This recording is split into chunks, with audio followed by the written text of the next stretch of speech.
11월 27일 오늘 만나 성경 말씀은 느헤미야 7장 5절에서 6절까지의 말씀입니다. 귀족들과 관리들과 일반 백성을 모아서 가족별로 등록시키도록 나의 하나님이 나의 마음을 감동시켰다. 마침 나는 일처로 돌아온 사람들의 가족별 등록부를 찾았는데 거기에는 다음과 같이 적혀 있다. 바벨론 왕 느부갓네살에게 사로잡혀 바빌로니아로 끌려간 사람들 가운데서 많은 사람들이 바빌로니아 각 지방을 떠나 제 고향 땅 예루살렘과 유다로 돌아왔다. 아멘. 오늘 만나로 만나주시는 하나님을 기대합니다. 오늘 말씀은 포로에서 귀환한 사람들의 명부입니다. 느헤미야는 이 명부가 가장 먼저 돌아온 사람들의 기록이라고 밝히고 있습니다. 앞서 1절부터 4절에서 그는 예루살렘 성벽 재건을 마친 후 성을 지키기 위해 책임자를 임명하고 방비 전략을 제시했습니다. 그럼에도 불구하고 예루살렘은 여전히 불안정한 상태였습니다. 4절을 다시 한번 살펴보겠습니다. 성읍은 크고 넓으나 인구가 얼마 안 되고 제대로 지은 집도 얼마 없었다. 이 말씀은 성벽이 아무리 견고해도 그 안에 살아갈 백성이 없다면 하나님의 도성은 완성되지 않는다는 사실을 보여줍니다. 이런 상황 속에서 느헤미야는 1차 귀환자들의 가족별 등록부를 확인하게 됩니다. 이 명부에는 남자와 여자, 종과 가축, 심지어 낙타와 나귀의 숫자까지 상세하게 기록되어 있습니다.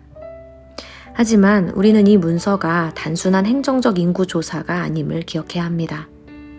고대 중동 세계에서 명부는 단순한 행정 문서가 아니라 공동체의 기원과 정체성을 증언하는 문서였습니다. 사무엘하 24장과 역대상 21장에서는 다윗이 인구조사를 실시했습니다. 그러나 그 결과 다윗은 하나님의 징계를 받습니다.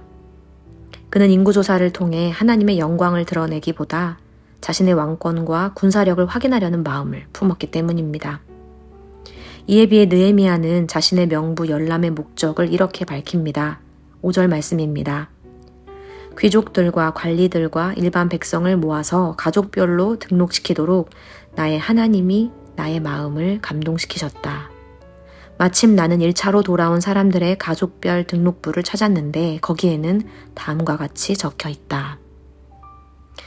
표면적으로 보면 두 장면 모두 그저 사람과 숫자를 확인하는 것 같지만 하나님은 두 사람의 중심을 보셨습니다.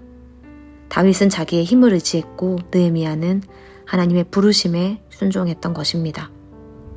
하나님은 느헤미야의 마음을 감동시키셔서 명부를 찾게 하셨습니다.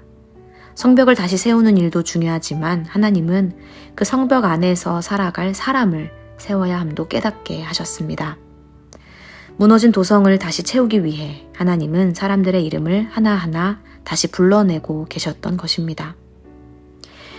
여기 기록된 명단은 단순한 귀환자의 명단이 아니라 신앙의 선택을 기록한 명단입니다. 이 귀환자들은 바벨론에 남더라도 아무 문제가 없는 사람들이었습니다. 이미 집이 생겼고 생계가 안정되었고 자녀들은 바벨론 문화에 완전히 적응한 세대였습니다. 그러나 그들은 황폐한 예루살렘을 향해 다시 길을 나섰습니다. 그 이유는 단 하나, 하나님의 약속이 있는 자리, 하나님이 임재하시는 자리가 바로 자신의 진짜 고향이라는 믿음 때문입니다. 그러므로 이 명부는 단순한 이주 기록이 아니라 하나님의 부르심에 응답한 사람들의 명단입니다. 하나님은 흩어졌던 백성들을 다시 모으시고 잊힌 이름을 다시 일으키시고 무너진 땅에 새로운 공동체를 세우기 위해 이 일을 시작하셨습니다. 그 하나님은 오늘 우리에게도 동일한 질문을 하십니다. 오늘 내 성벽 안에 거할 사람은 누구인가? 내가 세우고자 하는 공동체에 이름을 올릴 사람은 누구인가? 예루살렘 성벽은 완성되었지만 하나님은 그 안에 들어갈 사람들을 찾고 계십니다. 하나님이 찾으시는 사람은 능력이 뛰어난 사람도 특별한 배경을 가진 사람도 아닙니다. 그분의 부르심에 응답하는 사람, 하나님이 감동 주실 때 움직일 수 있는 사람, 위험을 감수하고서라도 하나님이 계신 자리로 돌아오는 사람입니다. 오늘도 하나님은 우리의 이름을 부르고 계십니다. 하나님의 도성을 다시 세우는 그 명단에 우리의 이름도 기록되기를 소망합니다. 하나님께서 감동 주시는 그 자리에 순종으로 응답하는 우리가 되기를 소망합니다. 기도하겠습니다. 거룩하신 하나님, 주님의 눈에 보배로운 한 사람을 찾으시듯 우리도 서로의 이름을 소중히 여기고 각 가정과 공동체, 교회 안에 주신 역할을 귀히 여기게 하옵소서. 오늘 우리의 삶에 기록될 이름이 세상의 성과나 평가가 아니라 하나님 앞에 충성한 흔적으로 채워지게 하시고 그리스도의 몸된 교회를 세우는 한 사람이 되게 하옵소서. 예수님의 이름으로 기도합니다. 아멘. 이제 2가지 기도 제목으로 함께 기도하겠습니다. 첫째로 말씀을 기억하며 기도하기 원합니다. 느헤미야를 통해 성벽을 세우고도 여전히 불안정한 예루살렘을 바라보며 공동체를 회복시킬 사람들을 찾으셨던 것처럼 우리의 외적인 안정이 곧 영적인 회복을 의미하지 않음을 깨닫게 하옵소서. 하나님의 눈에 보배로운 그 사람이 우리가 되게 하옵소서.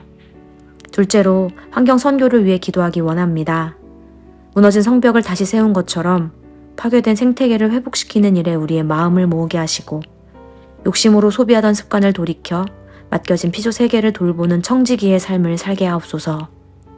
오늘 우리가 줄이는 한 번의 낭비, 지켜낸 한 그루의 나무, 살려낸 한 뼘의 땅이 미래 세대를 위한 새로운 성벽이 되게 하옵소서. 이렇게 기도하신 후에 개인 기도하시겠습니다.